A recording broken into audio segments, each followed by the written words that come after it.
The Paddy Power Half Hour on Off the Ball. With Paddy Power, the greatest football partnership since Duff and Heskey. You're very welcome along to the Paddy Power Half Hour. It is the last weekend of Premier League games before the international break, and some key ones coming up this weekend as well, including a meeting of two of the top three. It's Brendan Rodgers going back to Anfield, and it is Liverpool against Leicester. Liverpool sitting top of the Premier League at the moment, and we'll see if Manchester United can finally get an away win. They haven't won away in 11 games. Bury, who aren't even a club anymore, have managed to do that more recently. It's time for us to have a look forward to this weekend's games. We're joined by Phil Egan and also by Enda Coll. Good afternoon to you, lads. Hey, Will. Looking forward to these, of course. Anyone who is gambling this weekend, if you want to be a responsible gambler, check out dunlewy.net. But we've got lots of interesting games before the break, lads. And Phil, I suppose starting with Liverpool against Leicester, because that is a meeting of two teams inside the top four at the moment. It's you look at Liverpool, who are so good at home, but this is a potential banana skin, isn't it? Yeah, absolutely. I suppose what adds to it is that Brendan Rodgers is back at Anfield for the first time as an opposing manager, and he's got a very good Leicester side. A lot of people feel that they can break into the top four this season, which seems strange to talk about a team that won the Premier League 3 years ago. Very different team now. They play in a different way, but actually I'm not sure if they're going to get the top four finish that people are tipping them for. And I was trying to think back to the title winning team and the current team. And the title-winning team, they were just so much more effective and efficient. They were defensively more solid. And obviously that's also, I suppose, it helped that the year they won it, the other teams around them weren't as strong, the likes of Liverpool and Manchester City. But can they win at Anfield? April 2017 was the last time Liverpool lost a Premier League game at Anfield. Big Sam brought Palace there, and Liverpool have changed their team since then. Like Mo Salah wasn't even at the club. So Mo Salah's never lost a home game in the Premier League. And Leicester are certainly good enough to get a draw. And a draw would feel like it would be drop points for Liverpool, but it would annoy Jurgen Klopp to finish going into the international break dropping points, because then when they come back they've got Manchester United at Old Trafford. Plus it's a chance for Liverpool to go 8 points clear of City, who play on Sunday. City are going to beat Wolves. But these are just important little things, just keep the winning run going. But if Jamie Vardy and co were watching on Wednesday night, they'd be rubbing their hands, licking their lips, thinking we can get at Liverpool. What do you think, Enda? We almost had Istan Red Bull during the week with Salzburg's comeback when they were 3-0 down. We saw some defensive culpabilities in terms of the way that Liverpool were playing, particularly in the second half. Does that give Leicester hope ahead of this weekend? Well, it just depends if Matip's back, because I think we saw last year, and with the partnership of Joe Gomez and Van Dijk, with Alexander-Arnold playing on the right hand side, like that's a defence that you can actually get at, and that's where a lot of the teams got at Liverpool last season when Joe Gomez was a key starter for Liverpool. But if Matip's back for them, then it's going to be a little bit more difficult for Leicester. I would actually disagree with what Phil was saying about the Leicester title winning side. I think not necessarily that this Leicester side is a better team, but overall I think it's a stronger squad than that Leicester side that won the league, because that Leicester side, because they'd no European football, went one game a week and they picked the same 11. They had the same players the whole time, and they had individual superstars like Mahrez, and Kante, and Jamie Vardy, who's knocking in the goals from, whereas Danny Drinkwater in midfield. Wes Morgan lifted the Premier League title, lads. Whereas this Leicester side, I feel as a squad is overall it's stronger, with more individual players that can play as part of a system that Brendan Rodgers likes to play. Like Yuri Tillmans, I was watching him against Newcastle the last day, he was absolutely phenomenal. He's probably one of the best centre midfielders in the Premier League at the minute. So the midfield is probably where it's going to be won or lost, with that battle between Henderson. He's not that dynamic. Can that Leicester side get at them? I'm not sure if James Maddison's going to return for he is available, yeah. He is. Everyone thought they were going to struggle last week without James Maddison. They showed that they can do it without him, but he's definitely a bonus to have in the team. I'd imagine Maddison as well, lads. He's the type of player you want in a game like this if he's going to unlock a defence, because I know you'll see maybe like the Chelsea game earlier this season where he gave the ball away a bit, but still he was crucial in terms of creating chances in that game at Stamford Bridge. Yeah, but see, you can't read anything into what happened last week. Leicester were playing Newcastle. Newcastle were down to 10 men. It was fill your boots. They had so much space and time in the ball. They're not going to get any time and space in the ball tomorrow at Anfield, especially in midfield. I don't know what midfield Klopp will go with. He obviously, it seems as strong. He kind of is now leaning towards Fabinho, Henderson, and Wijnaldum as his three. Naby Keita got a bit of game time the other night. I don't know if he's ready to start. He played in the League Cup as well, but they're not going to get opportunities. Where Leicester have a chance is if Robertson and Alexander, when Robertson and Alexander-Arnold push on, if Leicester get the ball, they've got space in behind. Also as well, Adrian is a liability sometimes with the ball at his feet.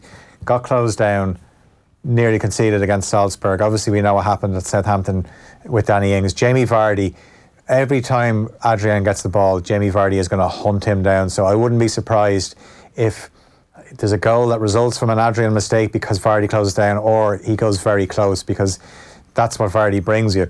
But I just think Liverpool's front three are going to test that Leicester defence, which I am not convinced by. Söyüncü has come in for Harry Maguire. You know, he's a bit of a fan favourite at the moment, but he's got a mistake in him. I think where they're very strong is their fullbacks. I would argue that obviously Robertson and Alexander-Arnold are the best set of fullbacks in the Premier League. I think you could nearly say Ricardo and Ben Chilwell are the second best. Yeah, they're very good getting forward. Yeah, Ricardo got a nice goal at the weekend as well. Yeah. Again, scored against Spurs Newcastle, as well. It was a lovely finish as well. It was almost like a winger's goal rather than a defender's goal. And one part I actually think that might be interesting in this game is from set pieces, because James Maddison, we know what he can do from set pieces, and Liverpool have been cynically fouling throughout the season. Not in a bad way, in a good way, in a way that title-winning sides do, like Man City did last year. That's what Liverpool have been doing this year in midfield. But if they give away silly free kicks at the edge of the box with Adrian in goals and James Maddison on the free kick, they're in danger from that. That's actually where they scored from last season as well in the corresponding fixture. It was from a set piece, and Liverpool playing the high line. But Liverpool's high line is more effective now because of VAR. They can push out, and if someone goes in behind them, if it's marginal, VAR will still award it against the attacking teams. So Liverpool have definitely pushed up. They're able to squeeze teams in. This is going to be a really good test.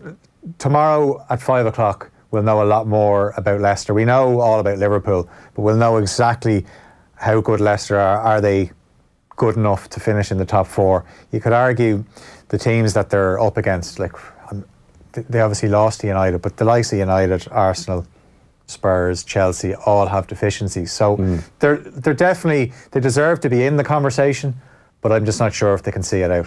And just when I think about the goal-scoring market when it comes to this game, Cesc Fabregas was saying midweek he thinks Sadio Mane is probably in the top 3 players in world football at the moment, and probably has been for quite a while as well.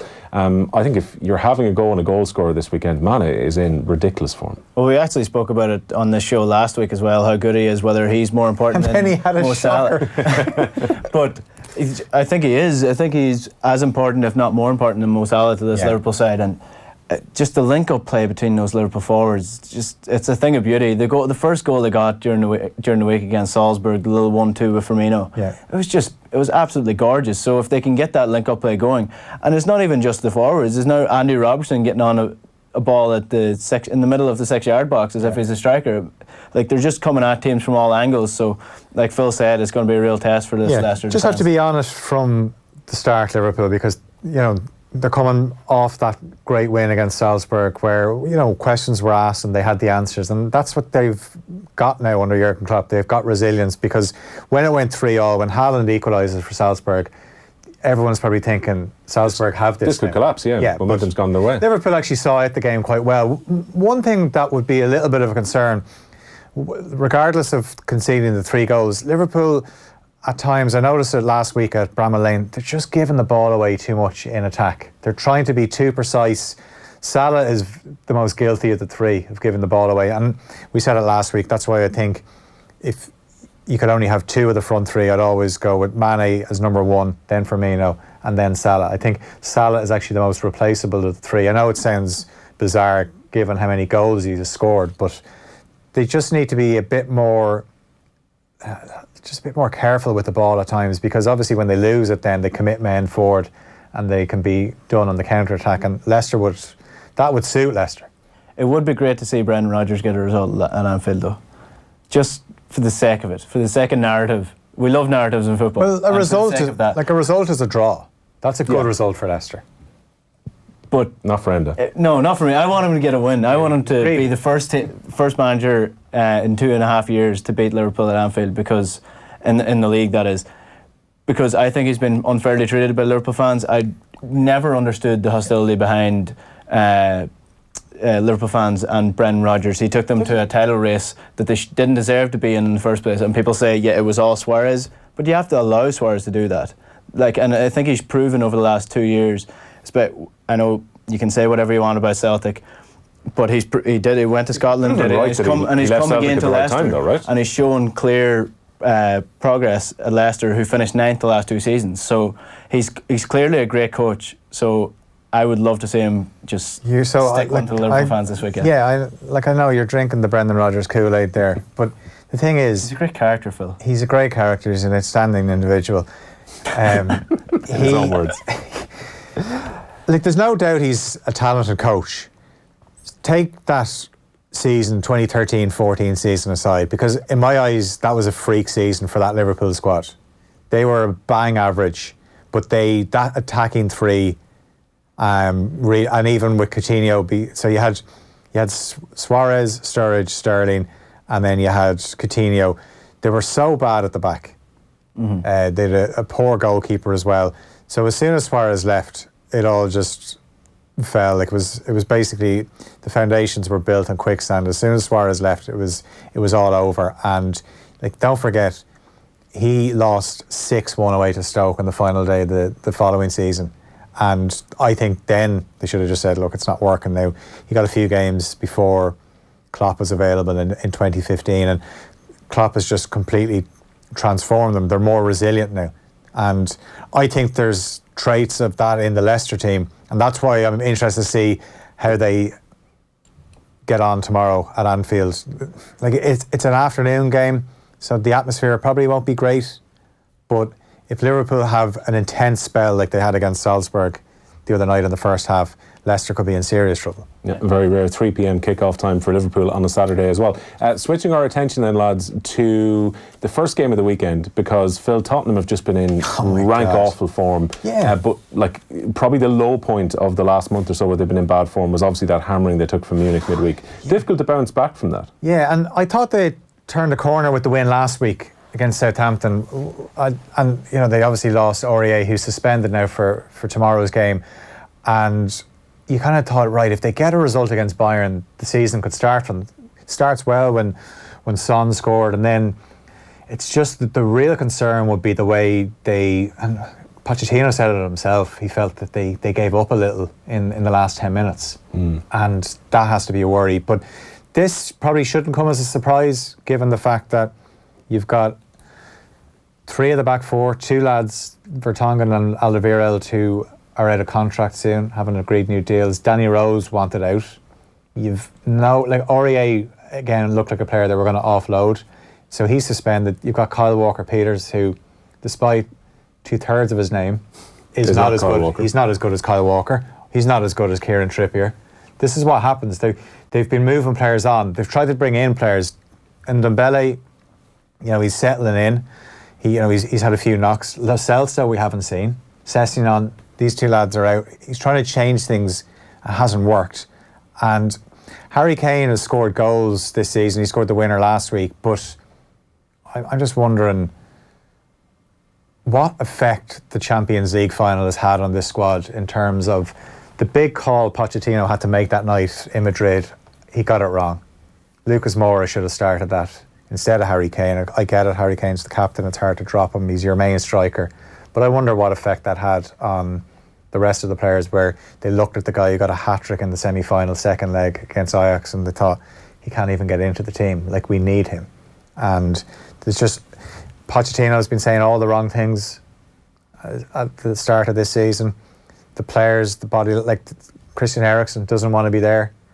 Saying that, they've enough talent that they could still finish comfortably in the top 4, but if they were to drop points tomorrow, then it's more and more questions. They've another couple of weeks to wait for the next game, and I know they've got a game against Liverpool coming up soon enough as well. So it's not good. And they got into the new stadium, and that was meant to be the big project. They're in there now, and you're looking for them to kick on, but they look like they're regressing.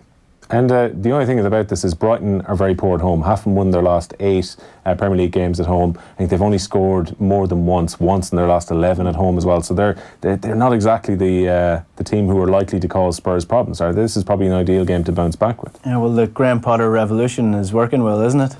This is what you get with a coach who's going to come in and change the fabric of your style of play. It happens continuously year on year in the Premier League when clubs get promoted and they stay in it for a few years, and the manager gets them there by practical means and keeps them there by practical means, gets the sack because the fans get fed up with his practical style of play, and they hire in someone who's going to come play football and they get relegated next year. And this is exactly what's happened with Brighton. I actually predicted Graham Potter to be the first manager to get sacked. I'm surprised he hasn't got the sack yet. And it's just, they're open at the back, they're playing nice football, fair enough, but they're not scoring goals. So what good is this fancy football if you're not scoring goals? And they just don't have the quality anymore. They don't have the quality up front. You can't expect to get results by playing, and I know it's great to see Aaron Connolly getting into the team, but by playing youngsters up front by themselves when they don't have the physicality or don't have the know-how to go at these teams, like even a Tottenham defence that's on the rocks, I can't see Brighton where they're going to get their goals from this weekend. Well, even a few weeks ago, Newcastle, who we saw how poorly they defended last week, played Brighton at home, and Brighton struggled to create too many chances in that game. Yeah, Connolly was the closest, obviously, just millimetres away. I don't, like, it hasn't changed that much. There's a few little tweaks that have been made in terms of formation, but there's no way they're going to sack Graham Potter. Even if they were to lose the next 2 or 3 games, they're not going to sack him, because if you're going to try and change the way you play, you have to give a manager time. Now, when I say time, I'm talking maybe Christmas time, because there's so much money in the Premier League. This is where you have to be. Brighton have got a taste of it now. 2 seasons in it, this is their 3rd season.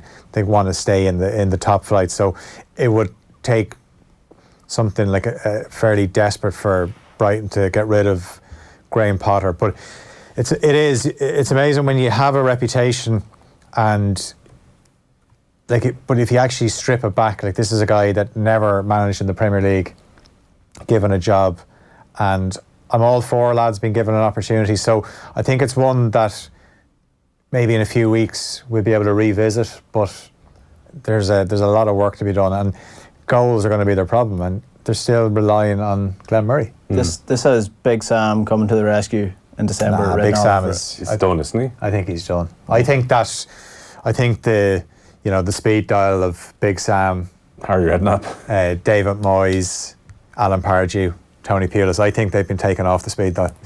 Don't know. No? Well, we thought that about Steve Bruce. Yeah, that's true. That is true. That must have been like that, and maybe temporarily taken off speed dial, but they still have the digits there. Yeah, that's true. You've got you've got a card on one of the magnets, fridge magnets, and you still have some of their numbers, but. Yeah, I think I would have thought people are trying to move on from that. Well, look, if people think Spurs are going to kick back this weekend, what odds? Paddy is here to try and help you, because Tottenham to score first in each half, 4-1. Now, that does assume, Phil, that Spurs are going to score a few goals in the game and are going to do it across each half, but I can see Spurs scoring goals here. Yeah, they've been scoring goals in the Premier League, they just haven't been able to keep them out. And it doesn't help if Hugo Lloris try and Cruyff turns inside the penalty area, but they should have enough. And I'm trying to think of positives from the Munich game. Heung-min Son was very good, scored a good goal, had a few chances. Real worry though, Dele Alli has his form has just fallen off a cliff. Yeah. Now I know he's been injured. I'm starting to now think back to when he was at his best. He still had games where he would not disappear, but he would be quiet enough, but he'd come up with big moments. So, like, big moments when I can remember the Chelsea team that won the league under Conte. He scored 2 goals that night, Dele Alli, both identical, but that's what I mean, he came up with big moments. So the North London derby. His all-round play Yeah, he's a shade of the player he was a few years ago, which is it's not something you expect from a player with such talent at a young age, and it's difficult to point out where Dele Alli currently fits into the Tottenham system. I'd say actually Probably doesn't, because Young Min takes up a lot of the places that he wants to be now on that they're the pitch. finally playing a three-man forward line with Heung-min Son up front with him, he no longer can play that central role off Harry Kane, so that's probably one of the issues in it. Yeah, do you play him deeper? But then they have Harry Winks there. Well, I personally think he's better than Harry Winks. He's Harry the Winks. most forgettable player in the Premier League.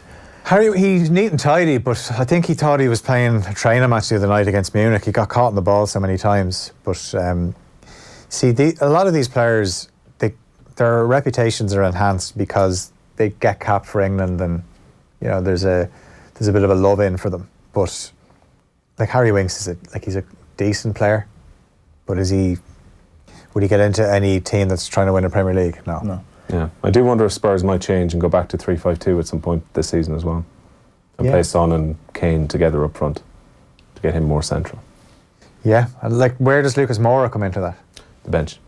Like every time you see him, he causes panic in opposition defences.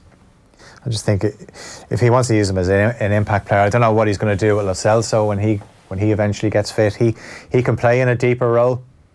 But can't help but think he was brought in with the idea that Eriksen was going to be gone. Yeah, and Eriksen just doesn't look interested. There's one thing that John Giles was saying during the week that I know it's a really old-fashioned way of looking at football, and sometimes you can maybe push that aside. But it's very true in this sense that there's so many risks in this Tottenham team that none of them seem to be. It doesn't seem like a team anymore. Like if you look at the team, the amount of players that want out or are out of contract, including the manager, why would they bother trying to play for the team? What John was saying was that when he was at Leeds, every single player were playing as if they were there forever, as if Leeds were the be-all and end-all of their lives. Can't say that about a single Tottenham player at the moment. But this was always going to happen because the wage structure, they don't pay the wages. Yeah. So, if you're, say, Toby Alderweireld, you're a Belgian international, you're away on international duty, you're all there having the crack, and there's a guy on 3 times or 4 times your wage. And you're kind of going, I'm better than this guy. Why is he getting? And look, footballers have a short space to earn a lot of cash. Now they earn so much cash that they don't. If they manage it properly, they don't have to worry about it for the rest of their lives. But Toby Alderweireld, I'm just picking him as an example.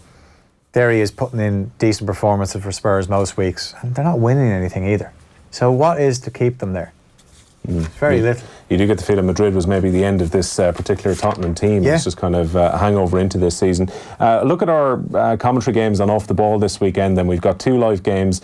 Southampton against Chelsea is going to be Alan McLaughlin, the Irish hero of 1993, sending us to the World Cup in '94, joining Stephen Doyle. And we've got Newcastle against Manchester United with David Moyler joining Nathan Murphy for that one. Starting with Southampton against Chelsea, guys. Chelsea for you, Phil. They've been kind of a little bit up and down, but Tammy Abraham, who we spoke about a few weeks ago, is still scoring the goals for them, and he's in the England squad now as well. Yeah, he's going to be in the England squad. This is a tough one. Southampton are when under Hasenhüttl, they'll always give you a good game. They've scored in their last 17 Premier League home matches, so they score goals at home. I think back to they drew at United. They obviously lost to Liverpool, but they certainly gave Liverpool a few problems in that game. So they're going to give Chelsea a lot to think about. Chelsea are still conceding goals, but at the moment they're scoring enough to get them the wins. Like that was a big win for them away to Lille, just to get them up and running in the Champions League, because that's a tough group for them. They've already lost to Valencia. It looks like Ajax are winning that. Yeah. It looks like Ajax are winning that group. So, Lampard has to. He got his first home win last week in the Premier League, and the PR machine on Lampard is working overtime. But it only takes a few results to go against you, and then people start thinking, "Oh, is he the right man?" But it's all going pretty well for him, considering that they don't have as many points as they should, but everyone's happy at Chelsea. This will all happen because of the transfer ban. If there was no transfer ban, then this wouldn't be deemed as the best of starts for the league. And let's be honest, Lampard wouldn't have got the job. And the Pulisic situation's interesting at the moment. He seems to be really out of favour. It was a player that was signed before Frank Lampard came to the club. A lot of hype about him. He was going to be not necessarily a direct replacement for Eden Hazard, but he was going to take maybe some of the creative burden off the rest of the players in the team. Hasn't really hit the ground running yet, though. No, not really. And it was a strange signing in the first place. It always seemed like he was going to be the replacement for Hazard, but he was never a like-for-like player, so it was never really going to work. I think the fact that Sarri wasn't lasting the end of the season has been a big factor for him, because Lampard didn't bring this player in. It wasn't his choice. So he probably just doesn't fit into the way that Lampard's playing the game or wants to play the game. And if you look at the likes of Willian and Pedro, they're still above Pulisic in the pecking order. So when you come to a new club like that, it's a struggle. But there was also murmurings that, you know, Pulisic, he was a kind of a Pogba buy for Chelsea, that he was bought to expand their market into the US. So if that's the case, then it probably has worked. I saw a graph recently that Chelsea actually has a huge support in America, so maybe it's worked in a commercial way for Chelsea. Get up early. He's on the bench, though. You can get up early on the West Coast to watch him sit on the bench. And he's not even making the bench. Yeah, he didn't make the bench midweek. I kind of wonder as well for Chelsea, they must be sickened to see Gonzalo Higuain playing really well under Sarri now at Juventus, and Conte's Inter top of Serie A and playing really good football at the moment as well. The last two managers they've lost. Yeah, well, I thought that Sarri was harshly treated by Chelsea because he won the Europa League and he finished third. So what else do you want him to do? It shows the leeway. Doesn't know the club as well as Frank Lampard. No, he does not know the club. That's the problem. But it shows the leeway you get as a manager if you play expansive football, if you play exciting football. If you look at the difference between Lampard and Solskjaer at the minute, the difference in the tone at the club, the difference the way that the media is treating him, the difference the way that it's all doom and gloom over in Old Trafford, but it's all the young lads are starting to show their quality at Chelsea, even though the record isn't that much different from the start of the season to now. And they lost 4-0 to United. Yeah. That's some achievement. So Lampard is getting a lot of leeway based on the style of football he's playing. And he will do until it goes horribly wrong and they continue to lose the bigger sides, which I think they will. I think they'll be safe enough this weekend against Southampton, though. Okay. We'll move on to Newcastle against Manchester United then. The battle of the Uniteds at St James's Park. Steve Bruce's Newcastle have really been struggling. They're Last awful. weekend was awful. Is this the game that Manchester United finally get that away win and put that stat behind them? Do you know what? You would think so, right? But I was thinking about this during the week, and if there's one game that will get the Newcastle players and crowd riled up and behind Steve Bruce, it's Manchester United. And they would love nothing more. They'll definitely fancy their chances of doing something against United. And you're in a situation where if Steve Bruce loses this game, like, I think we all accept the fact that Bruce probably won't see out the season. I still think Newcastle will stay up, though, because I don't know who they're going to bring in. Maybe Mike Ashley will go back. Someone like Alan Pardew, you just don't know what he's doing. Like, they need to get that club sold, so Mike Ashley no longer has any power there. But if United were to lose and haven't won in 10 away games, PSG in March was their last one. If they were to lose, you're starting to think, right, United's next game then after that is at home to Liverpool. If they were to lose that, as much as Solskjaer was a darling in the club, because he's no longer a darling, because unfortunately he's in a position where he's completely out of his depth and the club is a mess. I was watching them last night. No shots on target. No shots on target, and just like the only positives you could take from it was there was a few young lads got a bit more game time. But they're not getting exposed to good football at the moment. No, it's just so pedestrian. And like the game on Monday, the Arsenal-Man U game, was dreadful stuff. Like it has to be a real concern. You're starting to think now, how long do United have to wait before they can challenge for a title again? At the moment, they don't even look like they can challenge for top 4. No, I think they're really in a battle for 6th at the minute. Yeah. And I would have them well below Leicester. Yeah. In the sense of quality that they have in the squad, the sense of football that they're playing, the sense of identity that they have. Solskjaer, you know, he just looks out of his depth. And it's not, I don't necessarily blame him for it, because he's been thrown into this position completely out of the blue, nobody knew that Solskjaer was going to get this job. I don't think Solskjaer even expected to get this job, and he's on his third management position. He's had to take the biggest club in the world in the worst state that they've ever been in and try to transform it over the course of the season. And it's not going to happen over the course of the season, but it doesn't look like he has the ability to turn it around. I think we've had a Solskjaer narrative as well, Enda, where at the start it was you're not getting results and playing good football. That was the first 10 or 11 games. He gets the job on a full-time basis. The results start to turn a little bit, but people say he's still playing more exciting football. After the Everton defeat, he says, I'm going to clear out this club. Most of the guys you saw today aren't going to even be here next season. We're bringing new players in. The summer was then a mixed bag. The signings that have come in seem to be doing okay, but there probably wasn't enough of a turnaround of players. And now this season, the narrative has very quickly turned to not getting results and also not playing good football. Well, you really do need to look at the structure at United, though. And this is why Solskjaer is getting not a free run, but he's definitely getting a bit of leeway. Is that Ed Woodward is just making these terrible decisions at the club. Like, they said they were going to clear them out. They only temporarily cleared them out, and they didn't replace them. And they're actually paying someone like Sanchez to play for Inter at the moment. Yeah, like he scored last weekend. The club is all over the place, but here's the kicker, and here's why Ed Woodward is never going to be thrust out of the club. They've had another year of record revenue, and that's all that matters at the minute at United. The football doesn't matter. The football is a sideshow to the business. If you've got the noodle sponsors and you bring in the £700 million or so each year, they don't care. They've got paint sponsors across Manchester. They don't care about the football. The Glazers don't care about the football. They don't care about the football club. And to be honest, it's just a sideshow. It doesn't matter to them. The only thing that matters about Solskjaer is whether or not they'll have to pay him off before the season's finished. That's the only thing that matters to the Glazers. Time is going to catch up with us, just to race around some of the rest of the fixtures this weekend and just get your views on them. Phil, Arsenal against Bournemouth. Arsenal, they're young guns, impressive again in the Europa League. They'll probably switch back up this weekend, though, you would think? Yeah, more game time for Tierney, more game time for Hector Bellerin. So those two get fit, and then you can start throwing them into the conversation with good full-back pairings. Tierney I would rate ahead of Bellerin. I mean, Bellerin, when he's got an explosive pace, but I still don't know. Tierney's a bit more nice about it. Tierney's a proper defender as well. But he also back in the Premier League. Is he? He is. I said last week that he'd give him 6 months and he will be, but I'm hopping straight into that bandwagon. It's a short 6 months for him. I think Arsenal will beat Bournemouth. Their home form is probably what will get them into the top four. But just every so often Unai Emery leaves me scratching my head because I'm thinking, what are you trying to do? Like, they should have beaten United. They are good enough that they should have beaten United on Monday, but I think he got his team selection all wrong.